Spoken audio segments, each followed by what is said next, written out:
Tunga lafiya ka samba flani mugan ani nani programu e ma min be no ko terrain ti bolo terrain be tunga lafiya bolo banangoroni kaw fe no terrain kelen la bela jele titre foncier di 15 sur 20 ibse ka dogo ni sara kalo ero war keme duruni bi wolonvla ani saba awo ero war keme duruni bi wolonvla ani saba fo san kele o konnala walma ero war keme saba ni bishege kalo tan ani shegin konnala terrain yere musaka se fa wari million nani ani wa keme ni kla terrain sara la terrain papier alebeke itay e ma mi fana be no ko terrain bi bolo ibe fe ka jo amusaka beti bolo yoroni kele e se ki se no tunga lafiya ka tona ni oye pari no so jo ton o mala samba flani mugan anan to sebon ulu damnena villa simple ale million mugan ani wore a ton wari ero war keme duru ani e bishegi etage duplexi ale million binani ani flay a ton wari ero war keme wolonvla ani bishegi ni fe ka i to sebe awle anga nega juru strala e mami fana be no ko appartement kadigi tunga lafiya na appartement ke banangoroni kaw fe no appartement songo e million mugan ani nani ibisa ale fana dogo ni sara ero war keme wolonvla ani mugan fo san nani o konnala awo san nani tunga lafiya nana tunga range ulu lafiya likama op mala anga nega juru sira ayo bamba 00223 72 18 42 47 walma 00336 41 94 03 80 tunga lafiya ka lagini e femi malende munu sigleme jamana ko ka o beka se ka so kelengelen soro ba maliba ali konnala.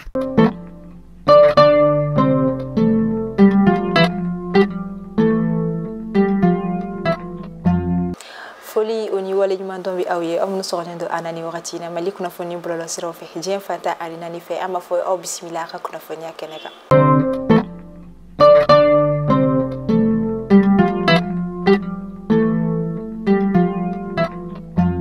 kuna foni damnela femi ka do ka fo lycée public ni o gouvernement ka lycée o koni ni wakati na de kun chama kon be oluka kada ka mamunu kon me orientation boni o koni mo munu ye defu soroka olu orienté ko blakata lycée o olu konina nyira koni sa olu ma chama oni blakata lycée public ko kon na mi koni karasa we ka place ko maki koni ke no kada ka ni kon do la classe o kon na la jama ka cha foka teme adanka wa obna sika ke fiye ye kanye shinkalan ko kon ma kada ka ni jama cha familialité na sika ke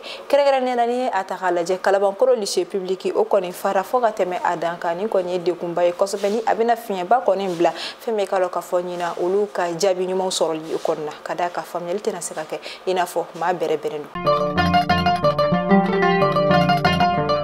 femi ka roka fo taratadu anga jamana nyemo ulu koni uka fero koni dakeneka o koni befeka mi koni sira tokoma minisma koni takalen ko feka bo anga jamana kono wala sa ka sega be ani fonyogonya sinsi anga jamana konnala femi ka roka fo la jenyere koni kera conseil national du patronat du Mali anko mago CNPM o koni konnala mi keneka ni anyema ya koni tum nelendo anga jamana ministry mi koni yeshindo entrepreneuriat national ani emploi de la formation professionnelle ni koni madame Bakayogo Aminata Traoré femi karo ka fola jen koni keneka machama kumbe no politique ma fokata si responsable administratif ani dirigeant du secteur privé fokata si fournisseur koni ma ani kata si ancien employé de la MINUSMA ni o koni MINUSMA barakela koro do koni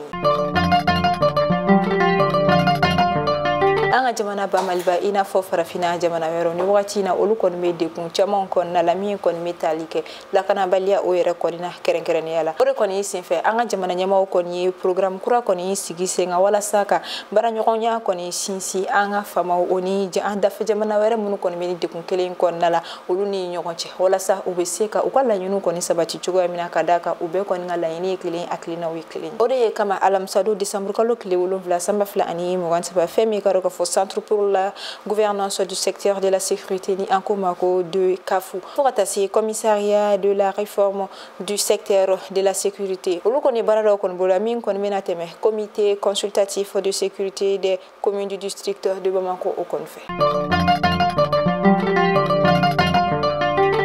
Tarata décembre kalo kleta anifla samba fla ani mugan saba alma jamana minisuma koni ka mission konna okum konna la olu yuka minon koni che kabo anga jamana ba maliba konna la nu ulira daga yoro koni kumbenendo gawo konna ma ni kon me ayira ka fo minisuma ka bazitan saba mi kon mi anga jamana konna la tanda tukura atob na to sabay mi fana konu bina datuko wakati na tawla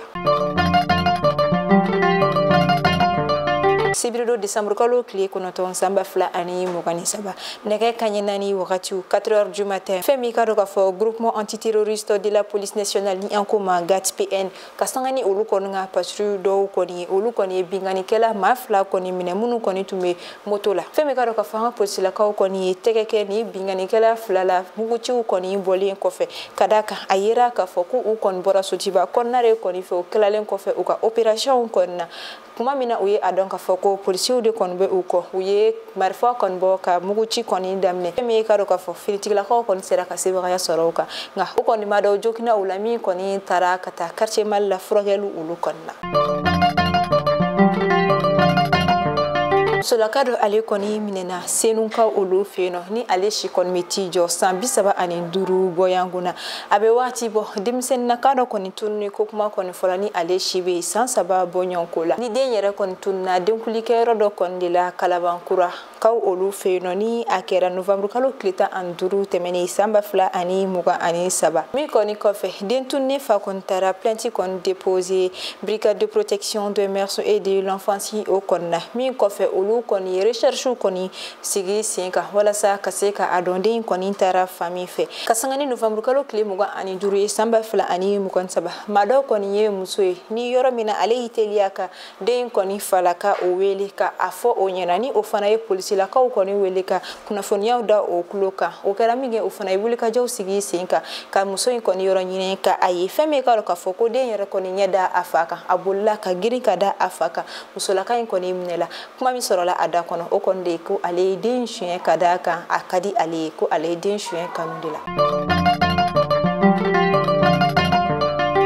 minishma mawu koni kanyamani OEL Gasimwani ale koni ayira kafo conseil de sécurité koni ka la jedo keneka ay ayira kafo akakuma konna la ko casque bleu ma keme saba anita olure koni burana unila wa agachani ma keme wolonvlaye olure koni jokina feme kalo kafo ukani mission konna la min koni me santa bonyankobo ni wakati na minishma koni agada tantukula feme kalo kafo tani saba chela min koni kumi anga jamana konna la ni wakati na atoy saba imi koni keleme Bamako dobe Gao ani dobe Tombouctou olu koni dalalem na to ni wakati na nganduna na to la olu fana na datuko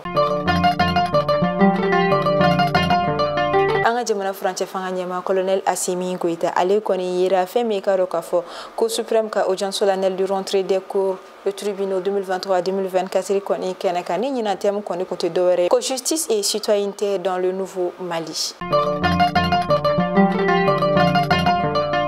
nebe danski au ka biik no foniola amba fo awniche akala meliko yumana au kambe anyo werema alaka na bashike nini au shila alaka Mali jolento